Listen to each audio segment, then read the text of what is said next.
Hello guys, నేను మీ Sai Veera. Welcome back to the channel of stylish Sai Veera. Guys, ఈ రోజు అయితే మనమైతే ఒక ముఖ్యమైన విషయం గురించి అయితే మాట్లాడుకోబోతున్నాం. అదేమిటంటే ఫ్యూచర్ ఆఫ్ హ్యూమన్స్, అంటే మన మనుషుల యొక్క భవిష్యత్తు ఫ్యూచర్ లో ఎలా ఉండబోతుంది అనే దాని గురించి అయితే నేనైతే స్పష్టంగా వివరిస్తాను. సో మీరైతే ఎక్కడ స్కిప్ చేయకుండా మన వీడియోని అయితే కంటిన్యూ చేయండి. ఎప్పుడైనా మీరు ఆలోచించారా మనిషి 100 సంవత్సరాల తర్వాత ఎలా ఉంటాడని?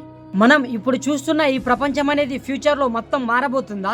రోబోట్స్ మనం చేసే పనులను అవే చేస్తాయా, లేదంటే మనల్ని నియంత్రిస్తాయా? మనిషి నిజంగా అమరత్వాన్ని పొందగలడా, లేదంటే మనం సృష్టించిన టెక్నాలజీ ద్వారా మనం అంతమైపోతామా? ఇది ఒక కల్పితం మాత్రం అస్సలు కాదు. ఇది శాస్త్రవేత్తలు, పరిశోధకులు పరిశీలిస్తున్న నిజమైన భవిష్యత్తు. ఇవాళ మనం తెలుసుకోబోయేది రాబోయే రోజులో మనిషి యొక్క భవిష్యత్తు ఎలా ఉండబోతుంది అని. ఇది ఒక అద్భుతం, ఒక ప్రమాదం, అలాగే ఇది ఒక రహస్యమైన ప్రయాణం. మనిషి యొక్క మెదడు భవిష్యత్తులో సూపర్ పవర్ గా మారుతుందా? ఇది భవిష్యత్తులో అత్యంత క్లిష్టమైన వ్యవస్థలలో ఒకటి. కానీ మీరు ఊహించలేరు, భవిష్యత్తులో మన మెదడు టెక్నాలజీతో కలిసిపోతుంది. ఇప్పటికే మన శాస్త్రవేత్తలు బ్రెయిన్ కంప్యూటర్ ఇంటర్ఫేస్ అనే టెక్నాలజీని అయితే అభివృద్ధి చేస్తున్నారు. దీంతో మన ఆలోచనలతోనే కంప్యూటర్ని నియంత్రించగలం.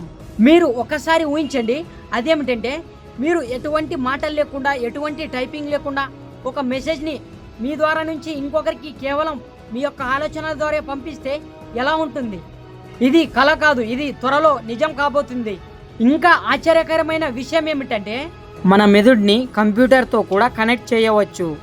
అంటే ఒక మనిషి మరణించిన తర్వాత ఆయన యొక్క జ్ఞాపకాలు, ఆయన యొక్క ఆలోచనలు డిజిటల్ రూపంలో అయితే జీవిస్తాయి.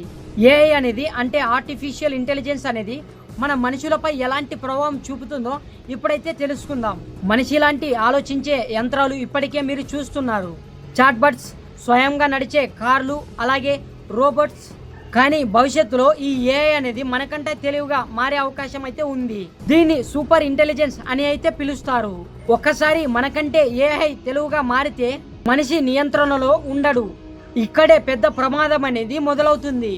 ఒక ఉదాహరణ తీసుకుందాం. ఒక ఏఐకి ఈ ప్రపంచాన్ని శాంతిలో ఉంచు అని చెప్పినట్లయితే అది మనుషులే ఒక సమస్య అని భావించి మనుషులను తొలగించాలి అని నిర్ణయం అయితే తీసుకుంటే ఇది ఒక సిద్ధాంతం మాత్రమే కాదు. చాలామంది శాస్త్రవేత్తలు అయితే దీని గురించి హెచ్చరిస్తున్నారు. కానీ మరోవైపు ఈ ఏఐ అనేది మనుషులకు ఒక అద్భుతమైన సహాయం అయితే చేస్తుంది. రోగాల నిర్ధారణ, అంతరిక్ష రంగంలో, విద్యా రంగంలో ఈ ఏఐ అనేది ఒక విప్లవాన్ని సృష్టిస్తుంది. అంటే ఈ ఏఐ అనేది ఒక కత్తి లాంటిది. దాన్ని ఎలా వాడుతాం అనేది ముఖ్యం. ఈ యొక్క జెనెటిక్ ఇంజనీరింగ్ లో మన మనుషుల యొక్క భవిష్యత్తు ఎలా ఉండబోతుందో చెప్తాను, వినండి. మన జీవితం యొక్క బ్లూ ప్రింట్ అనేది ఇప్పుడు శాస్త్రవేత్తలు సిఆర్ఐ ఎస్పిఆర్ అనే టెక్నాలజీతో అయితే మన డిఎన్ఏను కూడా మార్చగలుగుతారు. ఇది ఎంత పెద్ద విషయం అంటే భవిష్యత్తులో మనకు పుట్టబోయే బిడ్డల యొక్క లక్షణాలను ఇప్పుడే గుర్తించగలుగుతాము. అంటే ఎత్తు, తెలివి, ఆరోగ్యం అన్ని మనమే కంట్రోల్ చేయవచ్చు. కానీ ఇక్కడ ఒక పెద్ద ప్రశ్న అయితే ఉంది. అదేమిటంటే ఇది సరైనదా కాదా అని. ఈ మనుషులు ప్రకృతిని మించిపోతే దాని ఫలితాలు ఏమవుతాయి? ఇంకా భయంకరమైన విషయం ఏమిటంటే డిజైనర్ బేబీస్ అనే కాన్సెప్ట్ కూడా ఉంది. అంటే డబ్బున్న వారు వాళ్ళ పిల్లలను పర్ఫెక్ట్ గా తయారు చేసుకుంటారు. అప్పుడు ఈ సమాజంలో అసమానత అనేది పెరుగుతుంది. ఇలా చూడడం వల్ల భవిష్యత్తులో ఇది పెద్ద సమస్యగా మారే అవకాశం అయితే ఉంది. అలాగే భవిష్యత్తులో ఈ భూమి అనేది ఎలా ఉండబోతుందో అది కూడా చెప్తాను, వినండి. అదేమిటంటే క్లైమేట్ చేంజింగ్, గ్లోబల్ వార్మింగ్, ఈ భూమి అనేది వేడెక్కడం ఇవైతే జరుగుతున్నాయి. హిమాలయ పర్వతాలు అనేవి పూర్తిగా కరిగిపోతున్నాయి.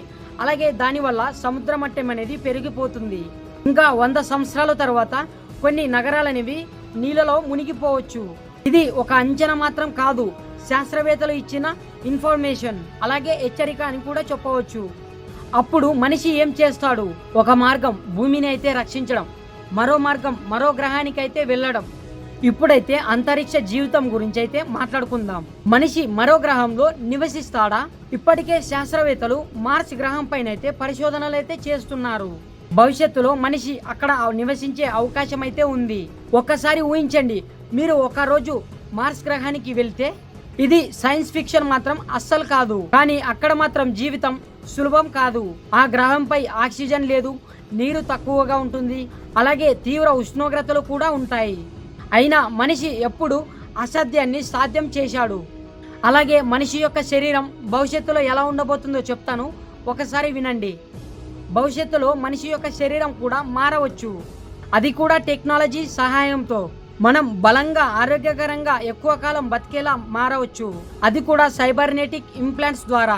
మన కళ్ళలను అలాగే మన చేతులను అయితే అప్డేట్ చేసుకోవచ్చు.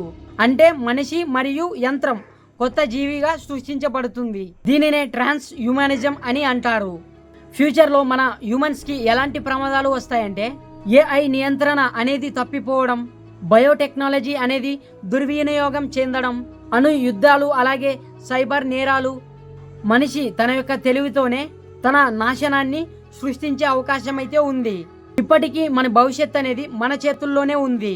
ఇప్పటి వరకు మీరు విన్న ప్రతి విషయం అనేది ఒక ప్రశ్నను మిగిల్చుతుంది. ఇందులో సత్యం ఏమిటంటే మన భవిష్యత్ అనేది ముందే నిర్ణయించబడలేదు, అది మన చేతుల్లోనే ఉంది. మనం ఈ టెక్నాలజీని ఎలా వాడుతామో అలాగే ఈ ప్రకృతిని ఎలా కాపాడుకుంటామో అనేదైతే పూర్తిగా మన చేతుల్లోనే ఉంది. ఇది శాస్త్రవేత్తలు ప్రణాళికలు వేసుకుంటున్న వాస్తవం. ఈ ప్రపంచంలో మనిషి యొక్క అద్భుతమైన శక్తి. అతను ఈ విశ్వాన్ని కూడా అర్థం చేసుకోగలడు. గైస్, ఈ వీడియోలో మనిషి యొక్క ఫ్యూచర్ అనేది ఎలా ఉంటుందో అని నేనైతే క్లుప్తంగా వివరించాను. మీకు వీడియో నచ్చినట్లయితే ఒక లైక్ కొట్టి సబ్స్క్రైబ్ చేసుకొని నాకు సపోర్ట్ చేయండి.